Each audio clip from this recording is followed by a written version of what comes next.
আমার খবর। বীরভূম জেলা শাসক হিসেবে দায়িত্বভার নিলেন পূর্ণেন্দু মাঝি। মঙ্গলবার সন্ধ্যায় জেলার প্রাক্তন জেলা শাসক বিধান রায় নতুন জেলা শাসক পূর্ণেন্দু মাঝিকে চার্জ হস্তান্তর করেন। জেলা প্রশাসন সূত্রে জানা গিয়েছে, গত 31শে জানুয়ারি নবান্নের পক্ষ থেকে একটি বিজ্ঞপ্তি জারি করা হয়। সেখানে পূর্ণেন্দু মাঝি পূর্ব বর্ধমানের জেলা শাসক থেকে পরিবর্তন করে বীরভূমের জেলা শাসক করা হয়। অন্যদিকে বিধান রায়কে পূর্ব বর্ধমানের জেলা শাসক করে পাঠানো হয়। আমরা যদি আমাদের নিজস্ব রুট ভুলে যাই, যেখান থেকে আমরা উঠে এসেছি, যে কাজটা করতাম, যে পরিবেশটা করতাম, সেই রুট যদি ভুলে যাই তাহলে কিন্তু উপরের দিকে উঠতে পারবো না। আমার ছোটবেলায় আমার যে সমস্ত বন্ধু বান্ধব যারা আমরা প্রাইমারি স্কুলে একসাথে পড়তাম, এখনো খুব সুন্দর যোগাযোগ আছে। ইভেন গেলে আমার সব থেকে আড্ডা মারার জায়গা হচ্ছে, আমার সেই পুরনো জায়গায় গেলে সেটি হচ্ছে একটা ডেকোরেটার্সের দোকান।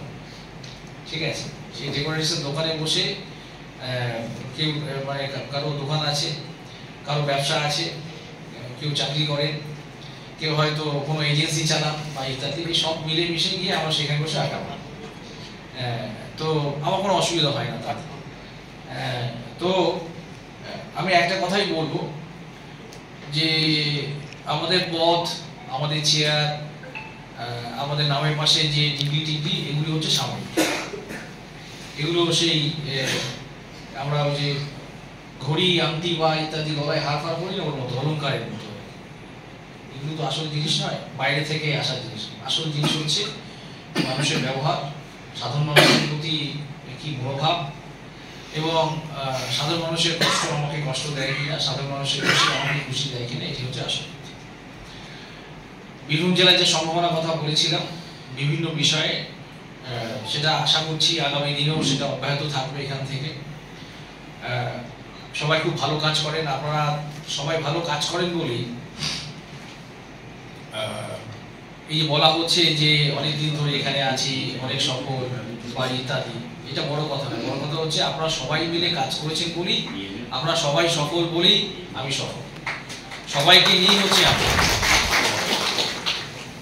সবাইকে নিয়ে আমি এবং আমার মধ্যেই আপনারা সবাই। এটাই হচ্ছে আমার কাজ করার মূল চাবিকাঠি ইত্যাদি। সেখানে কেউ খুব কাছে নেই, কেউ খুব দূরেও নেই, সবাই একই সাথেই আছে। এটাই হচ্ছে বিষয়। সর্বোপরি এটাই বলবো যে পার্শ্ববর্তী জেলায় যাচ্ছি, ওখানেও বেশ কিছুদিন কাজ করেছি, প্রায় 5-6 বছর আমি কাজ করেছি বীরভূম জেলায়, এই পূর্ব বর্ধমান জেলায়। তখন অবিভক্ত বর্ধমান ছিল, ওখানে এসডিও ছিলাম, তার আগে ভিডিও ছিলাম। স্কুল সার্ভিস কমিশনে একটা আঞ্চলিক যখন ছিল, রিজিওনাল স্কুল সার্ভিস কমিশন যখন ছিল, তখন সেক্রেটারি ইনচার্জ ছিলাম বীরভূম জেলায়, এই পূর্ব বর্ধমান জেলায়। সুতরাং কিছুটা আমার কাছে চেনা আছে বা ইত্যাদি। তবে অনেকটা দিন হয়ে গেছে, প্রায় 10 বছর আগে বা 13-14 বছর আগে বীরভূম জেলা, এই পূর্ব বর্ধমান জেলা ছেড়েছিলাম। সুতরাং ওটা আমার কাছে নতুন নয়, পার্শ্ববর্তী জেলা। নিশ্চয়ই যোগাযোগ থাকবে যাতায়াতের পথে। আমি সবাইকে বলছি, যাতায়াতের পথে খুব আনন্দ পাবো, যে মনে হবে যে বাড়ি থেকে কেউ এসছে।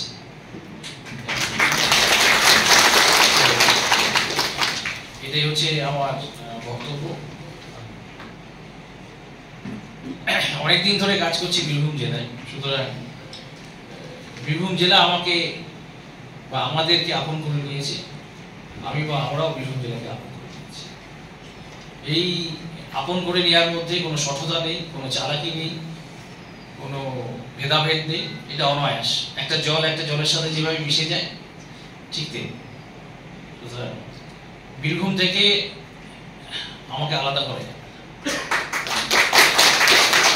আমাদেরকে আলাদা করা যাবে না। বীরভূম একেবারে সেই গানের প্রথম লাইনের কথা, যে একদম ভেতর বাহিরে বীরভূম আছে, থাকবে। দুয়ারে সরকার আর পাড়ায় সমাধানের অভূতপূর্ব সাফল্যের পর রাজ্যের প্রতিটি মানুষের কাছে সরকারি পরিষেবা পৌঁছানোর উদ্দেশ্যে মাননীয় মুখ্যমন্ত্রী মমতা বন্দ্যোপাধ্যায়ের ঐকান্তিক উদ্যোগে এবার রাজ্য জুড়ে শুরু হলো সমস্যার সমাধান জনসংযোগ। চলবে 20শে জানুয়ারি 2024 থেকে 12ই ফেব্রুয়ারি 2024 পর্যন্ত। থাকছে 20টি সরকারি পরিষেবা ও স্থানীয় মানুষের অন্যান্য সমস্যার সমাধান। শিবিরে সকল পরিষেবার ফর্ম বিনামূল্যে পাওয়া যাবে। পরিষেবার জন্য নিজেরা ক্যাম্পে আসুন। আপনার সমস্যার সমাধানের জন্য আপনার নিকটতম বাংলা সহায়তা কেন্দ্রে সত্বর যোগাযোগ করুন। বিশদে জানতে ফোন করুন 03322140152 অথবা 180034501117 নম্বরে। দেখতে চোখ রাখুন আমাদের ফেসবুক ও ইউটিউব চ্যানেলে।